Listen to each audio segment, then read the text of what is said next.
BJP নেতার বাড়ির সামনে বোমা হুমকির অভিযোগে চাঞ্চল্য এলাকায়। বীরভূমের নানুর থানার তিলুটিয়া গ্রামে বিজেপি নেতা রসময় দাসের বাড়ির সামনে বোমাবাজি ও হুমকির অভিযোগ ঘিরে চাঞ্চল্য ছড়িয়েছে। অভিযোগ, রবিবার গভীর রাতে প্রায় 1টা নাগাদ কয়েকজন দুষ্কৃতী তার বাড়ির সামনে বোমাবাজি করে। পরে সেখানে সাদা থান, মাটির সরা, ধূপবাতি ও ফুল রেখে যাওয়া হয় বলে দাবি পরিবারের। পাশাপাশি একটি কাগজে রসময় দাসকে উদ্দেশ্য করে হুমকি দেওয়া হয়েছে বলেও অভিযোগ। তৃণমূল যারা করেছে, তৃণমূল করে যারা ব্যক্তি স্বার্থ চরিতার্থ করেছে, তারা তো ভুলতে পারছে না যে ক্ষমতাটা আমাদের হাতে নেই। অতএব ওরা একটা কথা থাকে যে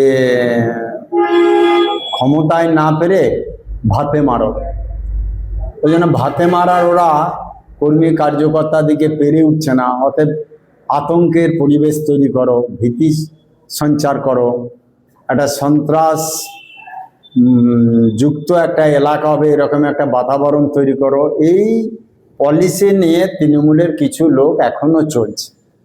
ওরা মনে করছে আমরা সেই মানুষ মরে গেলে অনেক তার আত্মীয় স্বজনরা যেমন ঘুরে ছাড়তে চায় না, সেরকম ওরাও ওই ক্ষমতাটাকে এখনো ভুলতে পারেনি। তারা ভাবছে আমরা ক্ষমতায় আছি। আমি যে শুনেছি ওখানে বোম্বিংও হয়েছে, ওখানে সাদা থান দিয়ে এসছে। তো তারা কি মনে করছে? আমি পুলিশ প্রশাসনের কাছে আপনাদের মাধ্যমে বার্তা দিতে চাই, অবিলম্বে এইসব যারা করছে তাদেরকে ধরে গ্রেপ্তার করে উপযুক্ত ব্যবস্থা হোক, এবং যেখানে যত বোম বারুদ আজও পর্যন্ত মজুদ আছে সেগুলোকে মুক্ত করা হোক। প্রশাসন কি করছে এখানে বসে? এখনকার তৃণমূলের যেমন আছে, তৃণমূলের নেতাদের কথাই যেতে পারতো না, কাজ করতে পারতো না। এখন তো বিজেপি ফ্রি হ্যান্ড ছেড়েছে। বিজেপি কোথাও বলে না যে অন্যায় কাজে মদত করো। তাহলে প্রশাসন কেন করছে না? কার মদতে করছে না? কার স্বার্থে করছে না?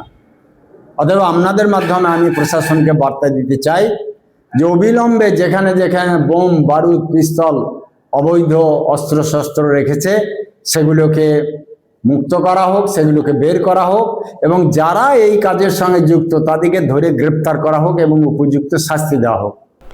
বীরভূমের নানুর থেকে কার্তিক ভান্ডারীর রিপোর্ট, গ্লোব নিউজ।